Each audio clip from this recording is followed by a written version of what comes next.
Pakistan was created, as we all know, to protect the religious rights of Muslims. The two nation theory पे Pakistan create हुआ था. So it was a promise of the Pakistan to serve the identity, serve the religious and cultural rights and freedom to the Muslims. So does that promise extends to the other communities as well? क्योंकि आपने जो बातें की आपने तो individual और अपनी community level पे की कि ठीक है हम जो लोग हैं हम सबको इंक्लूड कर रहे हैं, अपनी ऑर्गेनाइजेशंस भी बना रहे हैं, बैठ रहे हैं साथ, लेकिन गवर्नमेंट और टॉप टू बॉटम लेवल पे देखा जाए तो इज दैट हैपनिंग कि पाकिस्तान की गवर्नमेंट, पाकिस्तान की अदर अथॉरिटीज जो है वो प्रॉमिस एक्सटेंड कर रही है टू द अदर कम्युनिटीज? अगर थोड़ा-सा हम अपनी रूट पे चले जाएँ like as a student of the history and Pakistan affairs, so I just want कि आप ज़रा थोड़ा-सा मेरे साथ इस बात पे गौर कर लें कि what was the speech of the Quaid Azam on 11th August 1947। It was a really a secular and Islamic speech जिसमें अगर हम टू नेशन थ्योरी को ब्रेक डाउन करें तो what was the idea of sir Syed Ahmad Khan, what was the idea of Allama Iqbal and what was the idea of Quaid Azam Mohammad Ali Jinnah and what was the objective resolution in 1949।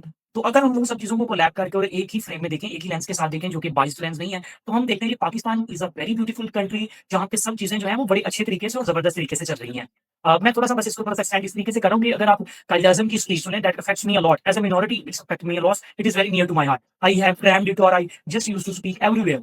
Whether I am in church, in mosque, and in Mandar, it doesn't matter. I always, I was in a parliament and I used to speak over there. Like, what was the speech of the Qaid Azam on 11th August? 11th August में कायद आज़म की speech का जो मरकजी ख्याल है वो यही है कि अब से हम मुसलमान जो है वो मुसलमान नहीं है, हिंदू जो है वो हिंदू नहीं है और मसीही जो है वो मसीही नहीं है। और फिर उन्होंने कहा कि रियासत को आपके मजहब से कोई सरोकार नहीं। फिर दूसरा कहा कि आप आज़ाद हैं, आप अपने मंदिर में जाएं, मस्जिद में जाएं, आपका आप मजहबी तौर पर आप आज़ाद हैं। फिर कहा कि पोलिटिकली आप आज़ाद हैं। अब पाकिस्तान में जो करंट सिनेरियो है, जब हम कॉन्फ्लिक्ट्स देखते हैं ये पंजाबी, पश्तून और फिर इस तरह से बलूची, तो इसमें उन्होंने क्या कहा? उन्होंने कहा अब पंजाबी अपने आप को पंजाबी ना समझें। तो एथनिसिटी को वो डिवाइड नहीं कर रहे थे और ना वो ये कह रहे थे कि आप अपनी जो प्रोविंशियल वैल्यूज़ हैं, प्रोविजनल वैल्यूज़ हैं, उनको खत्म करें, बल्कि वो सिर्फ ये कह रहे थे कि let's come together for the progress of Pakistan.